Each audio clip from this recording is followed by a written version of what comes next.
सकरातुल मौत पर तू मेरी मदद फरमा। अम्मा आयशा फरमाती है कि पहले मैं मौत की सख्ती को बहुत गलत समझती थी, मगर जब अपने नबी के ऊपर मैंने मौत की सख्ती को देखा तब मैंने मौत की सख्ती को गलत समझना बंद कर दिया। उसके बाद अम्मा आयशा फरमाती है आपने अपने दोनों हाथ उठाए, आपने अपने दोनों हाथ उठाए और आपकी जुबान से निकला मअल्लज़ीना अनअमता अलैहिम मिनन नबिय्यीना वस्सिद्दीक़ीन वश्शुहदाई वस्सालिहीन। ऐ अल्लाह तो मुझे उन लोगों में शामिल फरमा दे जिन पर तेरा इनाम हुआ है, अपने नबियों में शामिल फरमा दे, अपने सिद्दीक़ीन में शामिल फरमा दे, अपने शुहदा में शामिल फरमा दे, अपने नेक बंदों में शामिल फरमा दे। अल्लाहुम्मा अलहिक़नी बिर्रफ़ीक़िल आला। आपने फरमाया ऐ अल्लाह तू अपने बेहतरीन बंदों में मुझको शामिल फरमा दे। इतना कहते हुए अल्लाह के नबी ने हाथ उठाया और धीरे धीरे आपका हाथ जमीन पर आ गया और आपकी रूह आपके बदन से निकल गई और आप इस दारे फानी को छोड़कर चले गए। नबी अकरम को भी मौत आई। ये मौत है मेरे भाई, अगर इसको हम याद रखें तो दुनिया की लज्जतें देख करके हम बहकेंगे नहीं, दुनिया की रंगीनियां देख करके हम बहकेंगे।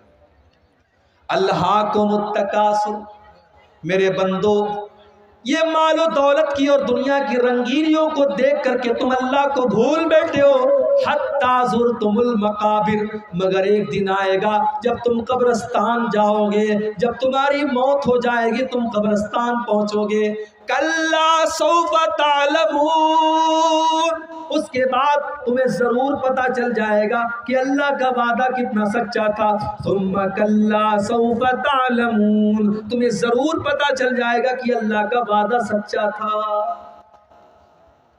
बंदे को कब्र में दफनाया गया। अल्लाह के नबी फरमाते दफना करके जब वापस जाने लगते हैं तो मुर्दे को फौरन दोबारा उसकी रूह को लौटाया जाता है, दोबारा उसके अंदर जिंदगी डाली जाती है और वो दफना करके जाने वालों के जूतों की आवाज को भी सुनता है।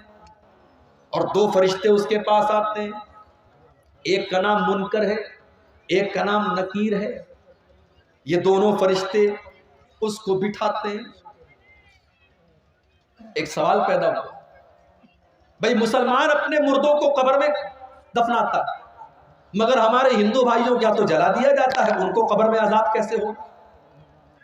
पारसी लोगों के यहाँ तो लाश में मसाला लगा करके चिलकौओं को खिला दिया जाता है, उनके यहाँ कैसे हिसाब व किताब होगा?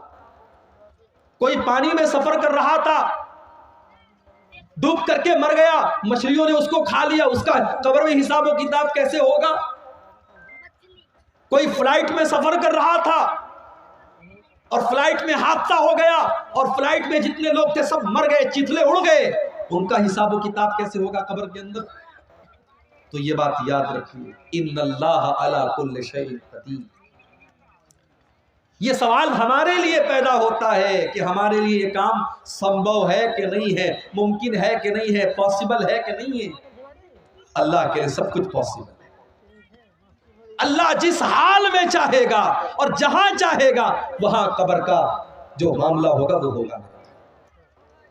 मुसलमान के मुर्दों को कब्र के अंदर अजाब और सवाब जो होगा वो मिलेगा। गैर मुस्लिम जिनको जला दिया जाता है उनका भी हिसाब व किताब होगा, पारसियों का भी हिसाब व किताब होगा, फ्लाइट के अंदर जलने वालों का भी कब्र का मामला होगा। अब उनका कैसे मामला होगा उसकी हकीकत हम नहीं जानते, लेकिन होगा, हमारा उसके ऊपर ईमान है। हमारी अकल में आए ना आए, हमारी लॉजिक में आए ना आए, लेकिन हमें मानना है, हमें ईमान रखना है। इसलिए कि अल्लाह ने अपने मोमिन बंदों की ये पहचान बताई, अल्लज़ीना युमिनूना बिल गैब, कि वो गैब के ऊपर ईमान रखते हैं, वो बगैर देखे ईमान रखते हैं। दो फरिश्ते आए, मुनकर नकीर, उन्होंने बिठाया आपको, उन्होंने 3 सवाल पूछा। मन रब्बुका, तुम्हारा रब कौन? माँ दीनों का, तुम्हारा दीन क्या? मन नबियों का, तुम्हारे नबी कौन? तुम्हारा रब कौन, तुम्हारे नबी कौन, तुम्हारा दीन क्या? यही 3 सवाल होगा बस, चौथा कोई सवाल नहीं।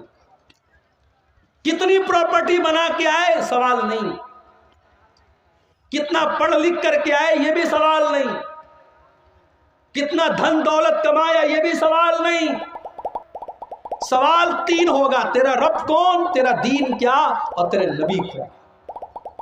अब जरा दिल पर हाथ रख के बताना मेरे भाई, इन 3 सवालों का जवाब आपको कहां मिलेगा? स्कूल में तो नहीं मिलेगा, कॉलेज में तो नहीं मिलेगा, साइंस में नहीं मिलेगा, मैथ में नहीं मिलेगा, हिस्ट्री में नहीं मिलेगा, इंग्लिश की किताबों में नहीं मिलेगा।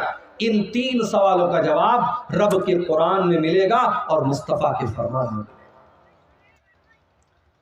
आप आज बच्चों को मदरसे नहीं भेजते, मुझे एतराज नहीं, आप स्कूल भेजो, मुझे कोई एतराज नहीं, मगर आप अपने बच्चे को इस लायक बनाओ, अपनी बेटी को इस लायक बनाओ कि आपका बच्चा और बच्ची स्कूल में पढ़ करके इन 3 सवालों का सही जवाब दे दे। उसे पता हो कि उसका रब कौन है, उसे पता हो उसका इस्लाम, उसका दीन क्या है, और उसको पता हो कि उसके नबी को। जिस स्कूल में क्रिसमस के मौके पर ऊपर से टॉफी गिरा करके ये बताया जा रहा हो कि आज अल्लाह का बेटा पैदा हुआ है, नऊज़ बिल्लाह, आज अल्लाह का बेटा पैदा हुआ है इसलिए अल्लाह ताला टॉफी बांट रहा है। जहां स्कूल में बच्चों को ये तालीम दी जा रही हो, वहां का बच्चा कैसे मुसलमान होगा? जहां लड़कियों को ये सिखाया जा रहा हो कि तुम्हारे बदन का कोई पर्दा नहीं है, तुम जैसे चाहे वैसे कपड़े पहन करके निकल सकती हो, वहां पढ़ने वाली लड़की कहां से पर्दा करेगी और उसकी आंखों में कहां से शर्म हया आएगी? इसीलिए आज मुसलमान लड़कियां गैरों के साथ फरार हो रही हैं। नाम था सलमा बानो, नाम था आयशा बानो, उसने नाम रख लिया संगीता देवी, सीता देवी, उसने मजहब भी तब्दील कर लिया, उसने मुर्तद भी हो गई। वो कितनी मिसालें मौजूद हैं। आफताब और श्रद्धा की कहानी तो बहुत मीडिया वालों ने चलाई, मगर इस जैसी लाखों कहानियां जहां मुसलमान लड़कियों को बाकायदा जाल में फंसाया गया और उनको मुर्तद बनाया गया और मार करके इज्जत लूट करके खत्म कर दिया गया, उन कहानियों को कोई मीडिया वाला चलाने को तैयार नहीं है। और आज तो मीडिया वालों को भी खरीदा जा रहा है। इस मुल्क में एक चैनल था, न्यूज चैनल, जो थोड़ी बहुत सच्चाई दिखाता था, उसको भी बहुत बड़े लोगों ने खरीद लिया। ये अलग बात है, एक ऐसा भी जर्नलिस्ट था, एक ऐसा भी पत्रकार था, सहाफ़ी था, वो नहीं बिका। उसने कहा मैं एनडीटीवी से इस्तीफा दे दूंगा, मगर मैं झूठ का साथ नहीं दे सकता। अल्लाह ऐसे पत्रकारों और ऐसे जर्नलिस्ट की हिफाजत करे, उन्होंने और सच बोलने की तौफीक दी। मेरे भाइयों, आप सोचिए कि आज हमारी बेटियों के पास दीन की तालीम नहीं, उन्हें ईमान की अहमियत नहीं पता, और कब्र में यही 3 सवाल पूछा जाएगा, तेरा रब कौन है, तेरे नबी कौन है, तेरा दीन। अच्छा, अगर हम दुनिया में रट लें मेरा रब अल्लाह है, मेरा दीन इस्लाम है, मेरे नबी मोहम्मद है, रटने से काम नहीं चलेगा। रटना नहीं है। अगर आप चाहते हैं कि कब्र में आपके मुंह से सही जवाब निकले, तो आपको अल्लाह वाली जिंदगी गुजारनी पड़ेगी। अगर आप चाहते हैं कि कब्र में आपके मुंह से निकले मेरा दीन इस्लाम है, तो आपको इस्लाम पर चलना पड़ेगा। आपकी जिंदगी इस्लाम वाली होगी, तब कब्र में सही जवाब निकलेगा। अगर आप चाहते हैं कि कब्र में जब फरिश्ता पूछे तेरे नबी कौन है, और आपके मुंह से ये निकले मेरे नबी मोहम्मद सल्लल्लाहु अलैहि वसल्लम है, तो आपको अल्लाह के नबी के तरीके पर जिंदगी गुजारनी पड़ेगी। जो बंदा मोमिन होगा, जिसने ईमान वाली जिंदगी गुजारी होगी, वो इन 3 सवालों का सही जवाब देगा। वो कहेगा मेरा रब अल्लाह है, मेरा दीन इस्लाम है, मेरे नबी मोहम्मद है। फरिश्ता पूछेगा वमा युदरीका, तुझे इन 3 सवालों का जवाब कैसे पता चला? बंदा कहेगा क़राअतु किताब अल्लाह, मैंने कुरान को पढ़ा था, मैंने हदीसों को पढ़ा था, मैंने अल्लाह और उसके रसूल की बातों को पढ़ा था। आज कौन पढ़ता है? कौन पढ़ता है कुरान को? पहले तो बूढ़ी औरतें घर में रहती थी, वो बेचारी सुबह सुबह कुरान पढ़ती थी। अब तो वो बूढ़ियां भी खत्म हो गई। अब की तो औरतें वो हैं कि सुबह को वो उठती हैं तो मोबाइल पर सीरियल देखती हैं, पहले रात को बिस्तर पे सोने लगती है तो सीरियल देखती है। नौजवान को गाना सुनने से फुर्सत नहीं, बुढ़ों को गाना सुनने से फुर्सत नहीं। आज हमारे घरों में कुरान कौन पढ़ता है? मेरे भाई, अपने दिल पर हाथ रख करके बताओ कि आखिरी टाइम आपने कुरान को कब पढ़ा? हमने कुरान के साथ बहुत नाइंसाफी की, और कल कयामत के दिन अल्लाह के नबी हमारा गिरबान पकड़ेंगे और अल्लाह के नबी क़यामत के दिन अल्लाह की बारगाह में कहेंगे वक़ाल रसूल या रब इन्न कौमी इत्तख़ज़ू हाज़ल कुरान महजूरा। अल्लाह के रसूल कहेंगे ऐ अल्लाह मेरी इस कौम ने कुरान को छोड़ दिया था, कुरान को छोड़ दिया था।